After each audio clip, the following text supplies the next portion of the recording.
আমি মরে যাওয়ার পর আমি স্বর্গে এসেছি মাত্র 3 দিন হলো, আর এখানে আমি ভালোই আছি। কিন্তু এখানকার জল এতই ঠান্ডা যে আমি 3 দিন ধরে স্নান করিনি। গা দিয়ে কেমন গোবর পচা গন্ধ বেরোচ্ছে, চুলটাও কেমন পাট শাকের মতো হয়ে গেছে। আমার স্বর্গের খাওয়া দাওয়া কিন্তু ভীষণ পছন্দ, যাই খাই তাই অমৃতর মতো লাগে। কিন্তু আমার বেস্ট ফ্রেন্ডের জন্য খুবই মন খারাপ হচ্ছিল, আর যখনই আমি মরতে তাকাই আমি দেখি সে আনন্দের সঙ্গে ফুচকা খাচ্ছে আর বলছে কাকু বেশি করে ঝাল দাও।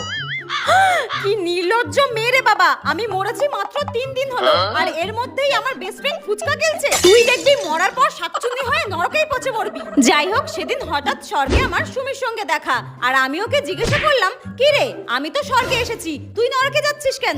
উত্তরে সে আমাকে বলল, আরে বেঁচে থাকাকালীন আমি 10টা ছেলের সঙ্গে প্রেম করতাম আর একটাকেও আমি বিয়ে করিনি, তো আমি নরকে যাব না তো কি স্বর্গে যাব? ও আচ্ছা আচ্ছা, ঠিক আছে তুই নরকেই যা, নরকেই যা। ঠিক হয়েছে, এত ছেলের জীবন নষ্ট করেছিস, এবার গরম তেলে ফুটবি যা। আর আমি তো সেজে গুজে স্বর্গের